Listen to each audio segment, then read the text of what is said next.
Donc, là, nous dans chapitre 12 et nous t'y regarde chapitre 11, 10 et 11, 10 que bon Dieu se présence, quitte le temple et 11, bon Dieu commence ce jugement sur les anciens de Israël. Right. Alors, donc, Ézéchiel chapitre 12, c'est assez étrange la façon que ça livre là est écrit. Euh, Là, dans chapitre 12, comment dire, bon Dieu peut faire, Ézéchiel fait un petit sketch, comment il fait avant, mettre un petit rose, représente Jérusalem et allons-y, partir et tout. Là, bon Dieu peut dire, lui, faire comme un petit sketch qui te permet une excursion, tu prends ton sac, tu mets de l'auto les deux et tu sors au petit commentaire, tu sors au petit tantôt. Donc, c'est un peu ça que bon Dieu peut faire, lui, peut dire, lui, faire une performance devant le peuple pour faire eux comprendre que l'exil peut arriver et il peut affecter tout le monde, et aussi ben, du monde à la tête qui est le roi. Alors, Ézéchiel, il met en scène ce qui va passer à Jérusalem. Pas oublier, il est dans Babylone, alors il vous a expliqué ce qui peut arriver dans Jérusalem. Alors, Ézéchiel y est instruit par Dieu pour faire un acte sur le décret que Dieu a donné sur Jérusalem. Alors, la parole de l'Éternel me fut adressée en ces mots, Fils de l'homme, tu habites au milieu d'une famille de rebelles. Je te rappelle qu'avant aussi, il dit qui sa famille Israël là, c'est une famille de rebelles qui ont des yeux pour voir et qui ne voient point, des oreilles pour entendre et qui n'entendent point quand c'est une famille de rebelles. En fait, c'est ça le indictment, comment dire, le jugement. Bon Dieu, il fait sur observation et c'est ça ce qu'il a trouvé sur ce peuple qui n'ont pas écouté, ils n'ont pas attendu, ils n'ont pas regardé pour voir et comprendre et lesquels ils fermés à la voix de Dieu. Et toi, fils de l'homme, là, bon Dieu donne une bonne instruction. Il dit, allez faire un acte, prépare ton sac, montrer qui te peut aller le matin et le soir. Et ça, l'épée symbolise la dispersion des Juifs. Et dans Ézéchiel, chapitre, dans le verset 6, il dit, quand je veux que tu sois un signe pour la maison d'Israël. Alors, Ézéchiel, il peut faire sa bonne action-là pour que le peuple trouve. Et là, bon Dieu dit, là, je peux trouver que c'est moi l'Éternel. Il y a une petite chose qui constamment, ce verset-là, qui paraît constamment dans le livre Ézéchiel, que le bon Dieu dit, ils sauront que je suis l'Éternel. Parce que bon Dieu revendique ce nom. Ce nom est saint. Et là aussi, je trouvais dans verset 16 et dans trois afflictions qui viennent sur le peuple de Jérusalem, à Jérusalem, que bon Dieu dit ils pourraient être affectés par l'épée, la famine et la peste. Et si je te rappelle bien, quand nous y fait l'étude de Apocalypse, le premier jugement qui bon Dieu a amené, lors un cheval qui présentait et nous trouvait que le premier cheval là, il venait avec l'épée pour tuer. Après, et non, la famine, parce que tout le monde mangeait coûte serre. Et puis, le fait qu'il y ait la famine et dans la peste, parce que tout le monde est mort et non infection partout. Donc, nous trouvons qu'il y a une répétition dans bon Dieu ce jugement. Et c'est ce qui nous trouvait là dans chapitre 12, que bon Dieu dit que c'est ça qui peut arriver à sa peuple en Jérusalem. Parce qu'il n'est pas oublié, le peuple à Jérusalem, j'étais non sa l'arrogance pour croire que bon Dieu avec eux, bon Dieu il est dans le temple et non, il n'est pas avec eux. Mais bon Dieu dit oui, euh, sa jugement-là pour arriver, les là qui se vous connaissez, qui c'est moi l'Éternel. Parce que bon Dieu parlait qui nous repose l'eau haine, fausse croyance.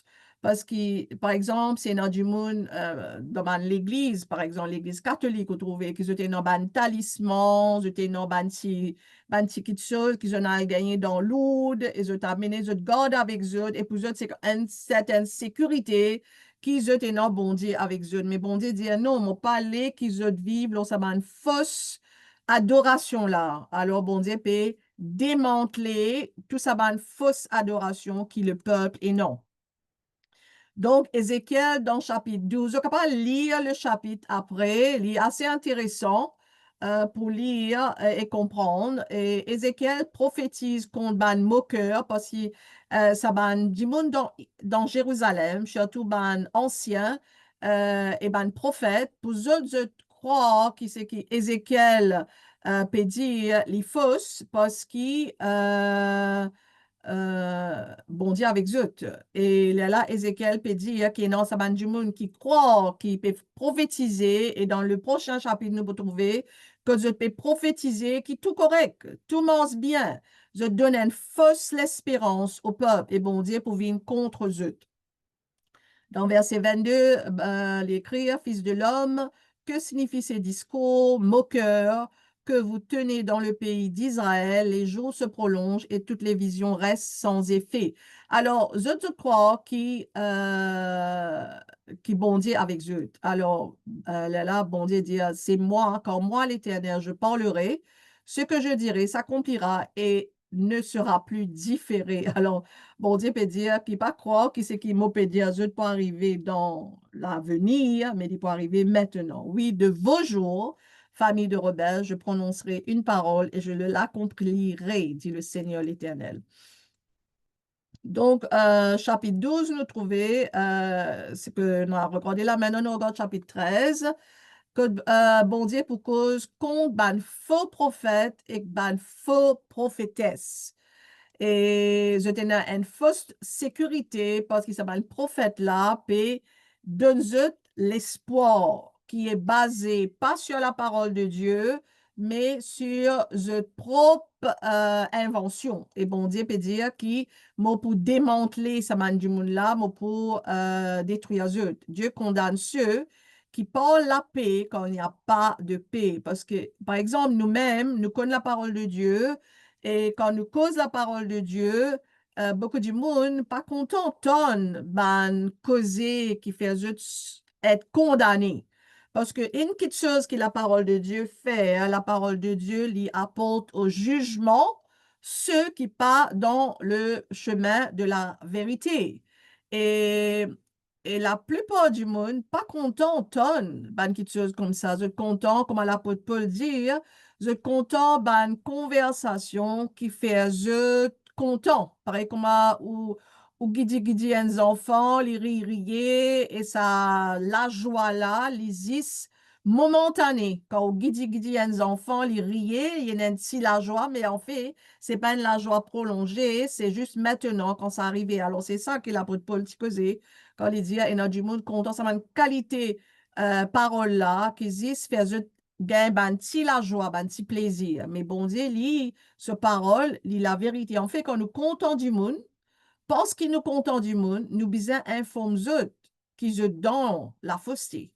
Alors, bon Dieu, là, il peut condamner ceux qui peut cause la paix, alors qu'ils peut dans la paix. Dans verset 16, il dit des prophètes d'Israël qui prophétisent sur Jérusalem et qui ont sur elle des visions de paix quand il n'y a point de paix, dit le Seigneur l'Éternel. Parce que bon Dieu, il finit, quitte sa présence, il lève sa présence depuis le temple. Ça veut dire bon Dieu n'est plus et non aucun lien avec le peuple qui est dans Jérusalem. Alors, donc, chapitre 13, les malheurs aux prophètes insensés, ça c'est les hommes. Les prophètes sont comparés à ceux qui blanchissent un mur fragile. Dans verset 2, il dit, Fils de l'homme prophétise contre les prophètes d'Israël qui prophétisent et dis-leur ceux qui prophétisent selon leur propre cœur, écoutez la parole de l'Éternel. Sinon, un message qui nous recevons quand nous pouvons faire ça observation de texte là, c'est qu'il nous besoin être honnête et dire les choses comme elles ont été. Alors, bon Dieu dit, malheur aux prophètes insensés qui suivent leur propre esprit et qui ne voient rien tel des renards au milieu des ruines. Tels sont tes prophètes, ô Israël. C'est pour ça, ainsi parle le Seigneur l'Éternel, parce que vous dites des choses vaines et que vos visions sont des mensonges. Voici, j'en veux à vous, dit le Seigneur l'Éternel. Ma main sera contre les prophètes dont les visions sont vaines et les oracles menteurs, et ils ne feront point partie de l'assemblée de mon peuple, et ils ne seront pas inscrits dans le livre de la maison d'Israël, et ils n'entreront pas dans le pays d'Israël, et vous saurez que je suis l'Éternel, le Seigneur, l'Éternel. Alors là, bon Dieu, paix, amen, ça va un faux prophète là, parce que ça va un petit monde qui dans Babylone là, bien sûr, pas notre téléphone, pas notre Internet, qu'ils ont pas connu l'information qui peut arriver euh, dans le temps, dans le même temps. Mais le fait que Ézéchiel a été transporté à Israël, à Jérusalem, il connaît exactement ce qui peut arriver et l'Invini pour expliquer ça à un ancien du peuple. Tu regardes ça dans le chapitre précédent. Alors là, bon Dieu peut faire, Ézéchiel comprend ce qui peut arriver dans Jérusalem. Et là, il donne une autre partie du texte du chapitre 13, quand il dit malheur aux prophétesses, parce qu'il y a une femme qui pratique une sorte de sorcellerie et il peut embêter du monde, surtout embête ban tifi, ban madame. Et là, dans verset 17, il dit, Fils de l'homme, porte tes regards sur les filles de ton peuple qui prophétisent selon leur propre cœur. Dans le précédent texte aussi, nous trouvé qui bon Dieu peut dire à des hommes qui peut prophétiser selon leur propre cœur. Ça veut dire, je peux envie de donner une fausse l'espoir à Bandimoun parce que quand on donne quand on donne un message qui pas bouscule du monde là les sous tranquille mais quand on donne un message qui bouscule la sécurité des gens la bande du monde là plus aide avec vous. Alors, la plupart du temps, bande du monde donne un faux renseignement juste pour gagner la paix et tranquillité pour que personne ne vienne à gazette. Alors, c'est un peu ça, ce qui peut arriver là, avec sa bande homme, sa bande femme, qui peut donner une fausse prophétie sur les gens qui sont à Jérusalem.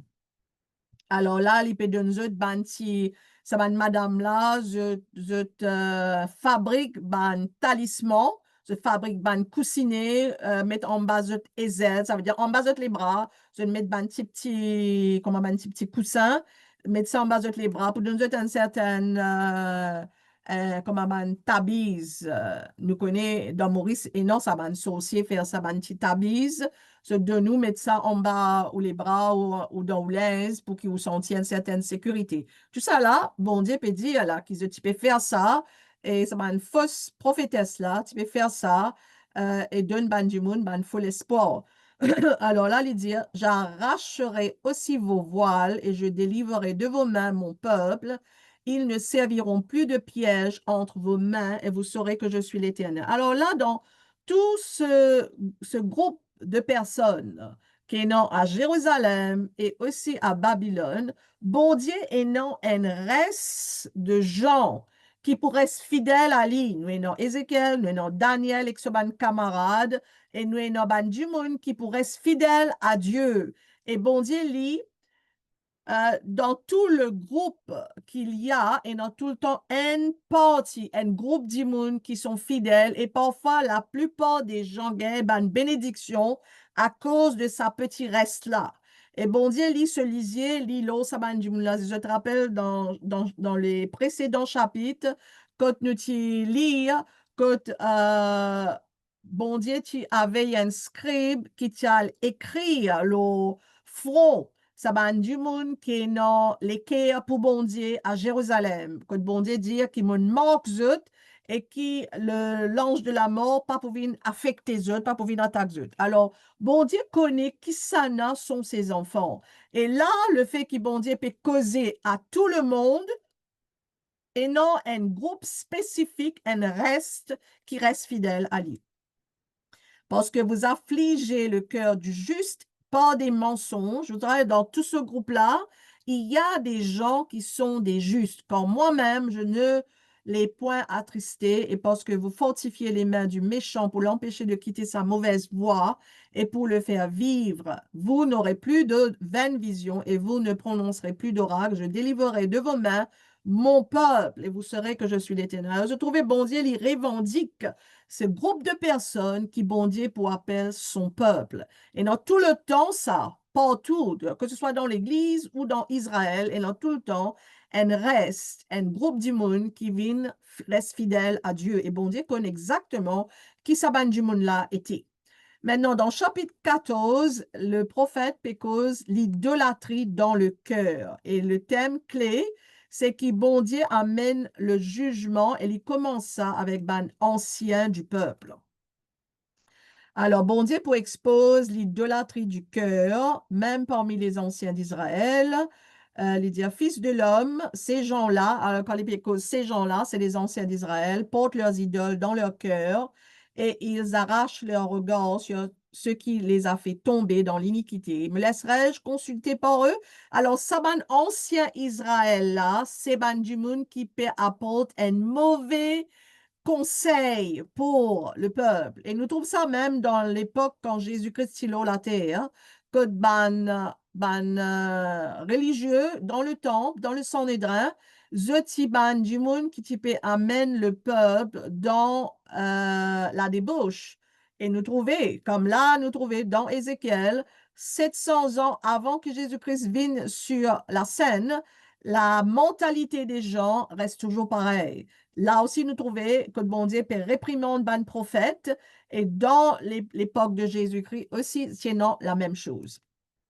Alors, bon, le prophète écrit à Lydia, c'est pourquoi Paul leur et dit-leur, ainsi Paul le Seigneur l'Éternel, tout homme de la maison d'Israël qui porte ses idoles dans son cœur et qui attache les regards sur ce qui l'a fait tomber dans son iniquité, s'il vient s'adresser au peuple, au prophète, moi l'Éternel, je lui répondrai, malgré la multitude de ses idoles. C'est pour ça, c'est pourquoi dis à la maison d'Israël, ainsi parle le Seigneur l'Éternel, revenez, détournez-vous de vos idoles, détournez les regards de toutes vos abominations. Alors là, bon Dieu, peut amène Saban prophète là pour faire eux comprendre qu'ils ont besoin arrêter, amène le peuple dans une faire eux vin pierre d'achoppement. C'est qui zot vin une raison parce que quand le leadership est dans l'erreur, il y a beaucoup de monde qui est bien confuse parce qu'ils ne plus connaissent. Est-ce qu'il nous besoin, qui s'en a qui nous besoin suivre? Parce que quand le leadership est en train d'emmener le peuple dans l'erreur, il est très difficile pour nous la compréhension pour comprendre c'est quoi la vérité. À quoi ça, il y a beaucoup de monde qui parfois quitte l'église est allée parce qu'ils ne plus connaissent qui s'en a pour écouter, qui s'en a pour suivre, parce qu'ils ont pas le discernement pour comprendre vraiment ce qu'ils ont faire. Alors là, nous trouvons dans Ézéchiel, c'est la même chose que bon Dieu dit, qui s'abandonne du monde, qui peut cause bon Dieu ce nom en erreur, faire livre comme une bouffonnade, bon Dieu dit, moi pour exterminer depuis mon peuple. En fait, la raison qui fait et non un jugement sur Israël, c'est à cause de ça, à cause de cette façon qu'ils prennent bon Dieu ce nom comme une bouffonnade. Et bon Dieu dit, il faut des amis personne, pas moquer. Bon Dieu a beaucoup de patience. Nous trouvons ça quand tu commences à lire dans Ézéchiel, que bon Dieu, il attend 430 bananes. Bon Dieu, il attend 430 l'année pour que bon Dieu commence le jugement sur ce peuple.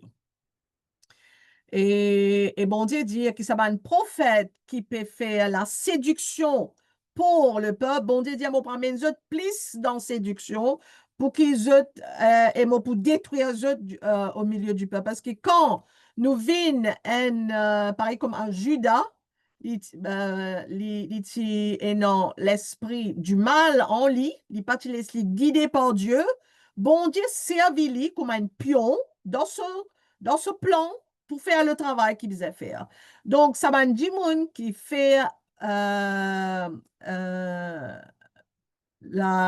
qui amène le peuple vers un mauvais enseignement, mauvaise prophétie, bon Dieu dit, moi, pour amener eux plus dans l'abomination et pour faire eux disparaître depuis ma présence. Parce que, bon Dieu, pour servir sa main du monde la même, pour faire le travail qui bon Dieu disait faire, pour faire le peuple sans sa façon de vivre, sa façon de faire.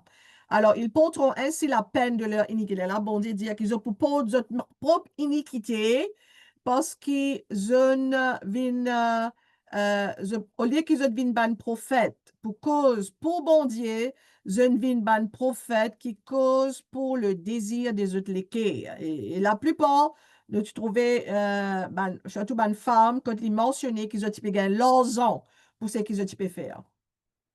Alors, verset 11 dit, afin que la maison d'Israël ne s'égare plus loin de moi et qu'elle ne se souille plus par toutes ses transgressions, alors ils seront mon peuple et je serai leur Dieu, dit le Seigneur. Trouvez bon Dieu et non ça dans son cœur. Bon Dieu, dans ce l'équerre, l'envie sauve le peuple. Et je vous trouvez dans le chapitre 16, c'est un chapitre qui est bien graphique que bon Dieu décrit un peu Kotlin trouve Israël.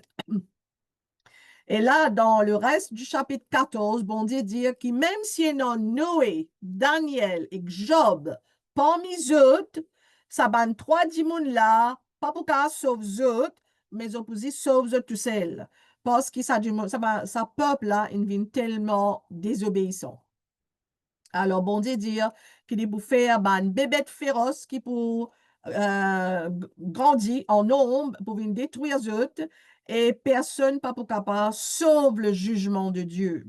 Il y aura néanmoins un reste qui échappera, qui en sortira des fils et des filles. Voici, ils arriveront auprès de vous, et vous verrez leur conduite et leur action, et vous vous consolerez du malheur que je fais venir sur Jérusalem, de tout ce que je fais venir sur elle. Alors, bon Dieu peut dire qu'il y a non un reste.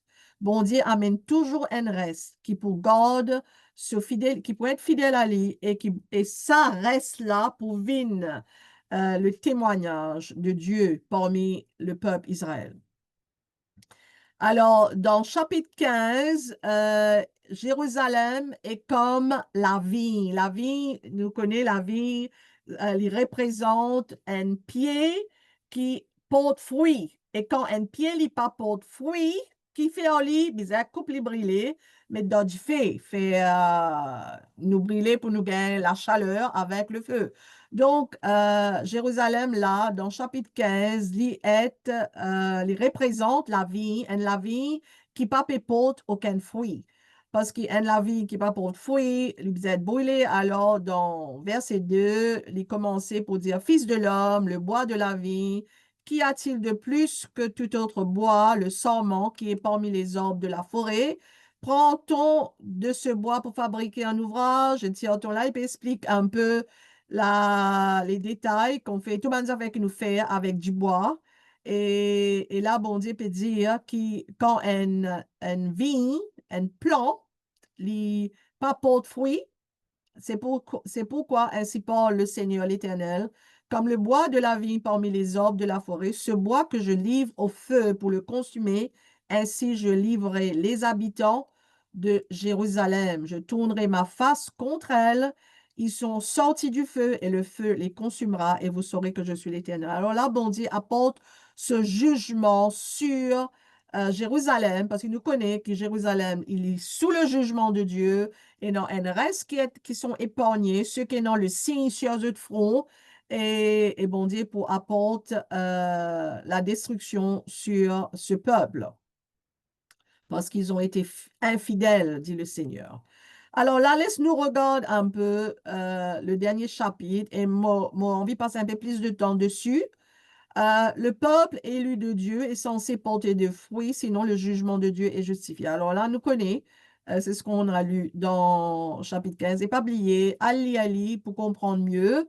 Et dans Ézéchiel chapitre 16, bon Dieu commence un procès judiciaire sur Jérusalem. Quand il raconte l'histoire de Jérusalem, il raconte quand Jérusalem sortit et bon Dieu donne expliquer et puis donne ce sentence. Alors, Euh, et ça, ça chapitre-là, la prière, c'est que je étudie li et je comprends la pureté qu'il y a dans la parole de Dieu. Et c'est ça, sa pureté de la parole de Dieu, là, les besoins être nous, comme ça, de l'eau, comment Jésus-Christ appelle l'eau de vie, alors que ça de l'eau qui est la parole de Dieu, les sortit en nous, les purifier nous continuellement pour qu'ils nous vivent dans la piété. Alors, Ézéchiel chapitre 16, c'est une allégorie de la mariée infidèle. C'est dedans que le bon Dieu appelle Israël une femme prostituée. Il dit, elle n'est plus vive comme une femme mariée avec son mari, mais il y a le prostitué avec les autres maris qui sont des autres religions. Alors, bon Dieu raconte, et en fait, ça chapitre-là, est assez... le langage est très crude, en anglais on va dire raw. C'est comme si vous était un film assez, me penser pour une visa X là, mais ça chapitre là, bon Dieu explique les choses exactement comment bon Dieu trouve. OK? Et bon Dieu peut expliquer aussi comment Israël lui croit qu'il y a une jolie femme avec sa beauté et tout, et alors il servit sa beauté là, puis il y a le prostitué avec les autres bon Dieu. Donc c'est assez graphique la façon que le langage est dit dans ce chapitre. OK. Alors, en fait, on met tout le chapitre là, nous pouvons y aller un peu vite. La parole de l'Éternel me fait adresser en ces mots, Fils de l'homme. Alors là, le chapitre 16, verset 1 à 5, il raconte l'origine de Israël. Quand bon Dieu peut expliquer que Israël, c'est qui? Si je te rappelle bien, Israël, c'est une personne qui s'appelle Jacob. Jacob, c'est le petit-fils de Abraham. Et quand Jacob tient une vision avec l'ange de Dieu, et il a un combat avec cet ange, et tu peux dire ça ange-là, mon pas pour l'histoire aller avant qu'il te bénisse moi. La même qui ça ange-là, il donne lui un autre nom, il appelle lui Israël. Et le mot Israël, qui veut dire ça, c'est ça mot-là, il veut dire quelqu'un qui a euh, fait la guerre avec Dieu, quelqu'un qui combat avec Dieu, c'est un combattant. C'est un combattant avec Dieu. C'est ça le mot Israël. Mais que veut dire le mot Jacob? Jacob, c'est un décepteur, en fait. Qui Jacob t'y fait? Jacob, c'était le deuxième fils de Isaac, mais parce qu'il était en vigueur le droit d'aînesse de son frère, il était embête son frère et il était dit à son frère, ben, me donne-toi une bonne lentille, alors te donne-moi ton droit d'aînesse. Et il était acquérir le droit d'aînesse de son frère et quand son papa, avant qu'il meure, il lui donne une bénédiction à ce bons enfants et en fait le premier garçon il gagne le double portion des bénédictions et Jacob qui présente lui devant son papa il met l'aise qui sentit le dé de Ésaü et bon et ce papa qui bénit lui à la place de Ésaü et finalement c'est un homme qui est déceptif qui cause mentir qui servit ban trick pour gagner bénédiction. Alors, nous trouvons que bon Dieu, il choisit quelqu'un qui n'est pas parfait, qui n'est pas saint, qui n'est pas juste, mais bon Dieu, il servit ça et il change, il fait vivre ses enfants. Et il appelle quelqu'un qui va tout le temps combattre avec moi pour être béni. Mais là, nous trouvons dans le chapitre 16, verset 1 à 5, c'est un peu ce qui bon Dieu peut expliquer. Il peut dire, quand Israël sortit, Israël, il comment dire, un petit baba qui naît, il sortit devant ce maman, et il pas dans même personne pour prendre lui, personne pas bain lui, personne pas purifier lui, mais moi, mon vini, et mon nettoie toi, mon met toi propre, et mon appelle toi Israël, mon appelle toi mes enfants. Et en fait, dans sa chapitre-là, Israël, il représente l'épouse de Dieu. Alors, dans versets 1 à 5, il peut montrer l'origine d'Israël. Ça veut dire c'est un enfant qui s'est abandonné et indésirable.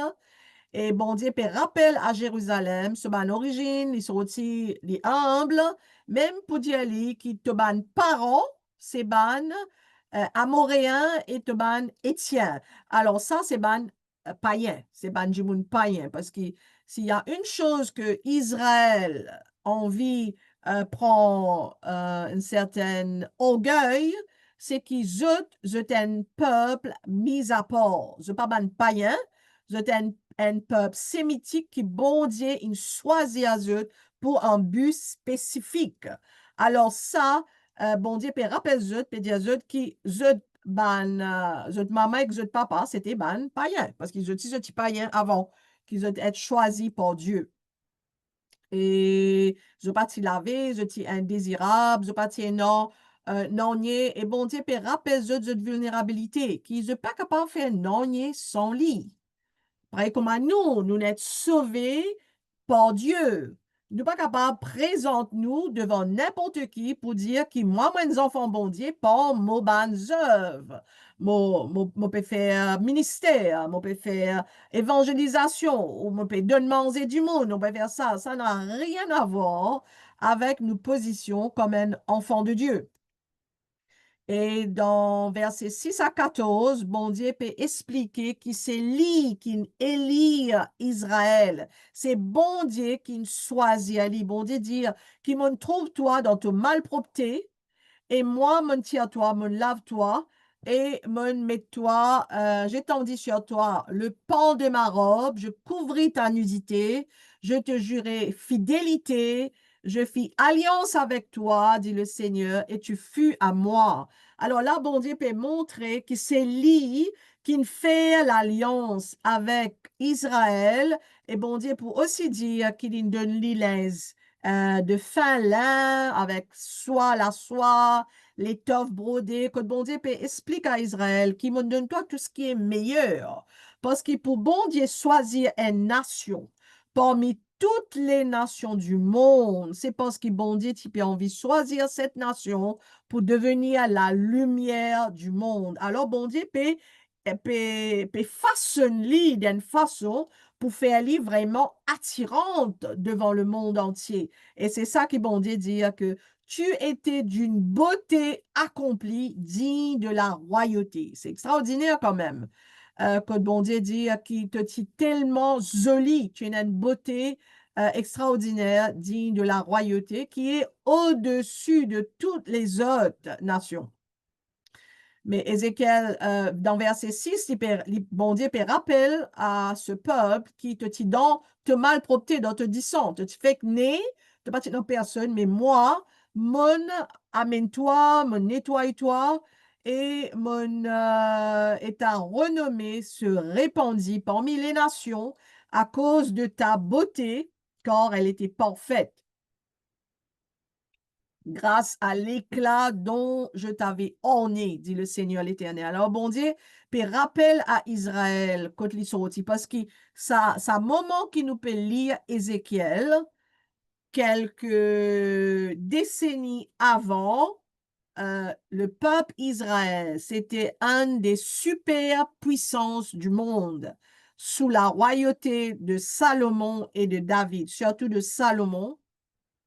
God, c'était un royaume resplendissant dans tout ce pouvoir. Alors, bon Dieu peut expliquer qui, tenant ce moment-là, quand mon frère Israël être la beauté pour le monde entier, pour voir, elle était parfaite. Cela représente l'élection d'Israël par Dieu, son alliance au Sinaï et les bénédictions que bon Dieu il accorde. C'est une bénédiction qui nous trouvait dans Exode. C'est une bénédiction qui vraiment bénéficiait la nation Israël parmi les règnes des rois, Salomon, David, tout ça. Donc, ils ont vraiment bénéficié de sa bénédiction qui bon Dieu t'y mettait dans dans Sinaï. Alors, et ne pas oublier aussi que l'alliance qui bon Dieu t'y fait avec ce peuple, c'était une alliance conditionnelle. Donc, je te disais, puis remplis autres part du marché. Ça veut dire, bon Dieu dire qu'il m'a fait ça pour toi et toi, tu besoin faire ça en retour. Mais c'est là-bas que nous avons chuté, qu'ils se pas observe la loi qui bon Dieu il nous a fait. Alors là, dans verset 15, il commençait, il dit, tu t'es confié dans ta beauté, tu t'es prostitué à la faveur de ton nom, tu as prodigué des prostitutions à tous les passants, tu t'es livré à eux. C'est assez graphique comme langage que bon Dieu peut vraiment explique. C'est-à-dire, il met cette personne, il met Israël comme une femme, il met lui à nu, fait lui comprendre, regarde ce que tu as fait de la prostitution et ça mot prostitution là, il répétait combien de fois dans ce passage que bon Dieu pour dire qui te ne plus pire qui te ban voisin, qui les Philistins, Sodome et Gomorre, te pire qu'ils eux. Et c'est assez choquant quand même pour Dieu comparer à Israël et dire qu'ils sont pires que sa nation qui est vraiment abominable devant Dieu. Il y a là, bon Dieu dit dans verset 30, il dit quelle faiblesse de cœur tu as eue en faisant toutes ces choses qui sont l'œuvre d'une maîtresse prostituée. Lorsque tu bâtissais tes maisons de prostitution à l'entrée de chaque chemin, se trouver là, c'est très graphique que le bon Dieu peut dire, comment dire, Israël, il vient une prostituée, il dit bouter dans sa coin la riz et il peut van lui-même à tout ban hommes qui passaient. Donc, c'est assez graphique que le bon Dieu peut expliquer que Israël, il prostituée continuellement à toute sa nation-là. Et donc, versets 15 à 34, Israël est l'adultère spirituel et la mariée utilise sa beauté pour l'infidélité. Elle adore les idoles, fait des alliances politiques et adopte des coutumes païennes. Et Dieu compare cela à la prostitution, mais avec une tournure. Au lieu qui d'habitude, une prostituée qui lui fait, lui vend ce service. Mais c'est que, bon Dieu peut expliquer là que Israël n'est pas vend ce service pour l'argent, mais il gagne un cadeau avec ce ban. Il gagne un cadeau avec ce ban amant et il peut dire ban amant, c'est ban nation étrangère, qui est assez dénigrant quand même. Que bon Dieu peut dire qu'Israël est une prostituée avec ban les autres nations.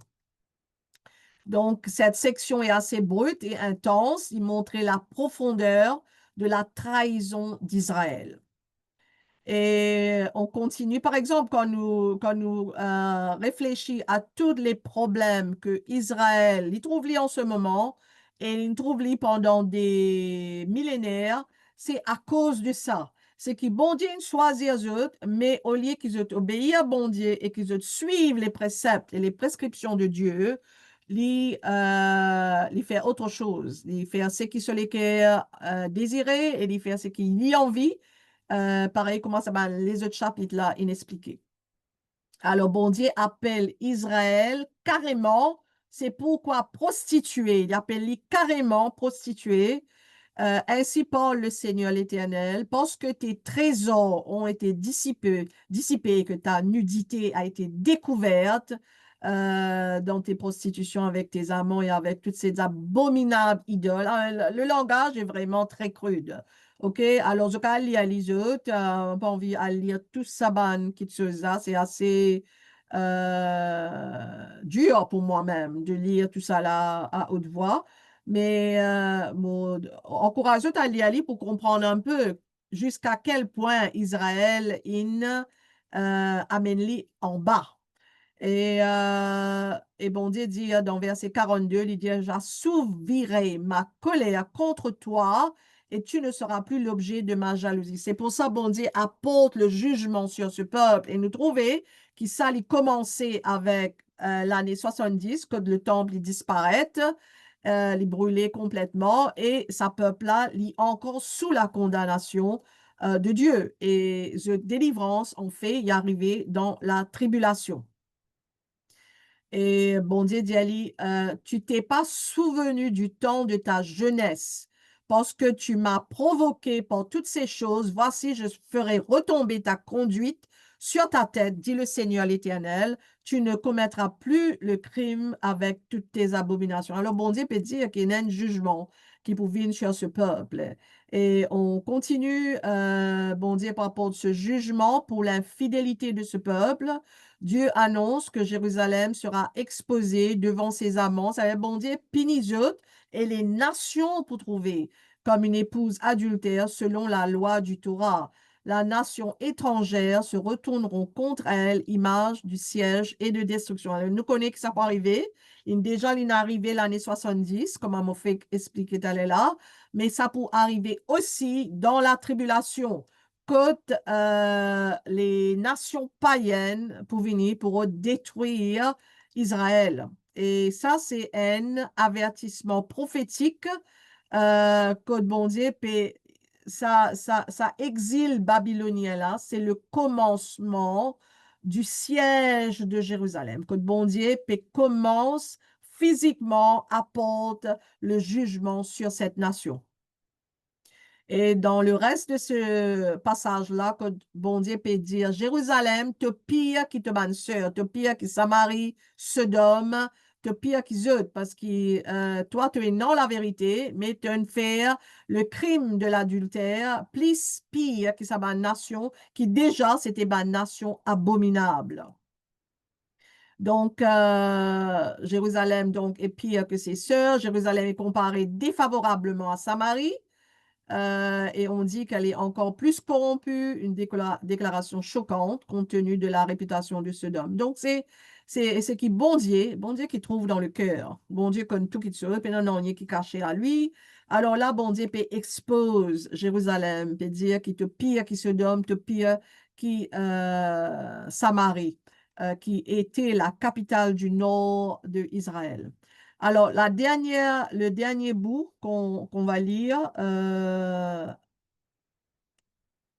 le dernier bout qu'on va lire, Code Bondier dire qui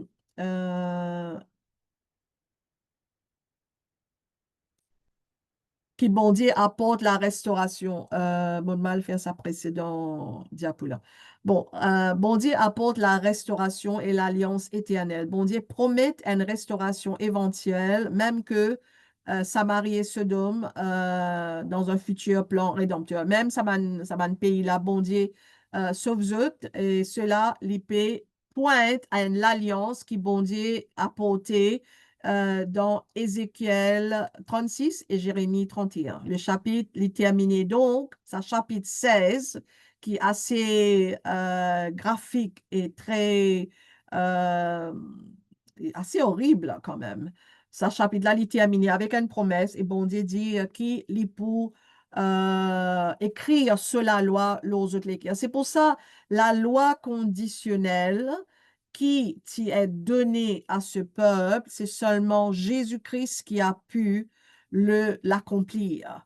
Et parce que Jésus-Christ accomplit la loi mosaïque, il vient nous rédempteur et il est là, bon Dieu dire, qui quand je peux accepter mon garçon comme un sauveur, il est là, pour écrire moi la loi, l'autre l'écrire. Et donc, la grâce de Dieu, bon Dieu sauve les indésirables, bon Dieu habille et soulève les impuissants, l'alliance, fidélité contre l'infidélité des hommes, bon Dieu reste tout le temps fidèle et bon Dieu est dépeint comme le mari, l'époux fidèle, Israël est comme la femme infidèle, pareil comme Jésus-Christ est l'époux, l'Église est l'épouse. Dans Israël, bon Dieu est l'époux, Israël représente l'épouse. Et c'est tout le temps un parallèle qu'on voit avec Israël et l'Église. Donc, le jugement qui bon Dieu a porté sur Israël est juste parce que je t'y ai déjà prévenu dans la loi mosaïque, je t'y ai prévenu des conséquences de cette désobéissance. Et bon Dieu lui apporte la restauration parce que la miséricorde de Dieu a le dernier mot, pas la colère de Dieu. Bon Dieu, tu as détruire Israël, finir avec lui, mais bon Dieu, il fait une alliance avec Abraham, et bon Dieu, jamais il repentit de ce qu'il fait. Parce que bon Dieu connaît déjà que jusqu'à la fin, pour non, un reste qui pourrait être fidèle à lui. Et dans Ézéchiel 36, mon peut attendre quand nous pouvons faire ce chapitre-là, que bon Dieu dit que je vous retirerai d'entre les nations, je vous rassemblerai de tous les pays et je vous ramènerai dans votre pays. Je répandrai sur vous une eau pure et vous serez purifiés et je vous purifierai de toutes vos souillures et de tous vos idoles. Je vous donnerai un cœur nouveau, je mettrai en vous un esprit nouveau et j'ôterai de votre corps le cœur de pierre, je vous donnerai un cœur de chair. Je mettrai mon esprit en vous et je ferai en sorte que vous suiviez mes ordonnances et que vous observiez et pratiquiez mes lois. Alors, ça nous connaît. Ce qui m'en écrit en rouge là, nous connaît que ça arrive avec la nouvelle alliance, avec Jésus-Christ. Parce que dans l'alliance conditionnelle mosaïque, il n'y a pas de loi qui est écrite sur le cœur. Il n'y a pas de l'eau qui vient pour venir lave ça, les cœurs de pierre là. Ça arrive seulement dans la nouvelle alliance. Et là, bon Dieu dit dans verset 28, vous habiterez le pays que j'ai donné à vos pères, vous serez mon peuple et je serai votre Dieu. Et ça y est arrivé dans le royaume millénaire quand Jésus-Christ va régner à Jérusalem. Et dans Jérémie aussi, j'aime beaucoup ces versets dans Jérémie. Ainsi parle l'Éternel, il a trouvé grâce dans le désert, le peuple de ceux qui ont échappé au glaive. Israël marche vers un lieu de repos. De loin, l'Éternel se montre à moi. Je t'aime d'un amour éternel. C'est pour ça que je te conserve ma bonté. C'est extraordinaire de comprendre que Dieu dit je t'aime d'un amour éternel. C'est extraordinaire quand même. Et je te rétablirai encore et tu seras rétabli, vierge d'Israël. Alors, ce même Israël qui, bon Dieu, il présente lui comme une prostituée, la bon Dieu appelle lui vierge Israël. Parce que quand il est lavé, est purifié, il pouvait une épouse sans tache et sans défaut. Voici les jours viennent, dit l'Éternel, où je ferai avec la maison d'Israël et la maison de Juda une nouvelle alliance. Non comme l'alliance que j'ai traitée avec leur père, non pas l'alliance mosaïque, le jour où je les saisis par la main pour les faire sortir du pays d'Égypte. Donc ça, c'est l'alliance mosaïque, alliance qu'ils ont violée, toujours l'alliance mosaïque qu'ils ont violée, quoique je fusse leur maître, dit l'Éternel, mais voici l'alliance que je ferai avec la maison d'Israël après ces jours-là, dit l'Éternel. Donc ça, c'est après la tribulation, je mettrai ma loi dedans eux, je l'écrirai dans leur cœur, je serai leur Dieu et ils seront mon peuple.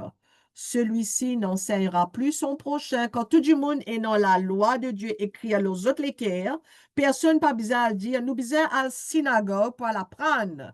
Parce qu'ils s'acquennent pour connaître exactement ce qui les comprend de Dieu. Quand tous me connaîtront, depuis le plus petit jusqu'au plus grand, dit l'Éternel, quand je pardonnerai leur iniquité et je me souviendrai plus de leurs péchés. N'est-ce pas extraordinaire, ce moment quand ça va arriver? Alors, sommes-nous accusés de la prostitution spirituelle? C'est à nous d'aller nous examiner pour aller voir dans notre cœur. Il y a des choses qui m'ont fait faire qui pas honorables devant Dieu. Nous tous nous passe là-dedans. Moi, je passe là-dedans. Et nous tous, nous besoin être sincères et nous demandons à Dieu qu'il nous vive une ban adorateur. Pas seulement ban observateur, pas seulement ban lecteur de la Bible, mais ban vrai adorateur. Et nous besoin demander le Saint-Esprit, notre tuteur, c'est le Saint-Esprit qui enseigne nous guider à adorer Dieu seul. OK. Donc, j'espère qu'ils êtes encouragés avec ça. Je sais que le texte est assez dur, mais m'encourage à relire ces 4 chapitres-là et essayer de comprendre un peu ce qu'il m'a raconté là. Et moi, j'espère que ça encourage. OK. Allez, salam. Bye bye, bye bye, à Bye, la prochaine. Mylène. Bon week-end. Merci, allez, bye. Allez, bye, bye, fille, Merci, bye. Mélanie. Bon week-end. Allez, Bon bye, dimanche. bye les enfants, bye Mary. Merci, Mélanie. Bye, Bye, bye. bye, bye, bye.